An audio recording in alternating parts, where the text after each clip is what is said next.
High friends, welcome to யாஷிகர்.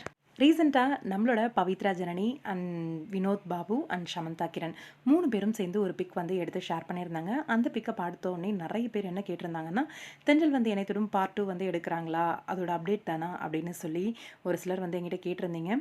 இது என்ன அப்படின்னா, நம்மளோட கலாட்டாவோட அவார்ட் ஃபங்க்ஷன் வருது இல்லையா, அதில் நம்ம பவித்ராவுக்கு வந்து ஒரு அவார்ட் கிடச்சிருக்கு. அதோட ஒரு பிக் தான் வந்து அந்த ஷூட்டிங் எடுக்கிறாங்க போல இருக்கு. அந்த அவார்ட் ஃபங்க்ஷனோட ஷூட்டிங் லொக்கேஷன்லேருந்து எடுத்த ஒரு பிக் தான் வந்து ஷேர் பண்ணியிருக்காங்க. கலாட்டா விமன் ஐகான் அப்படின்னு சொல்லி நம்ம பவித்ராக்கு வந்து ஒரு அவார்ட் கிடச்சிருக்கு. ரொம்பவே சந்தோஷமாக இருக்குது. உண்மையிலேயே ஐகான் விமன் தான் இவங்க. விமென்ஸ் டே அதுவும் இப்படி ஒரு அவார்ட் சந்தோஷமாக இருக்குது பார்க்குறதுக்கே.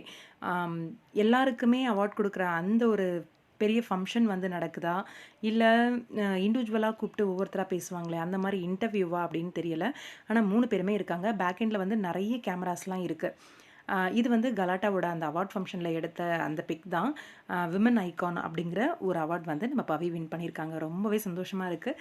பவித்ரா, நம்மளோட வெற்றி, அதாவது வினோத் பாபு, ஷமந்தா எல்லாரையுமே சீக்கிரமாக பார்க்கணும் அப்படிங்கிறது தான் ஆசை.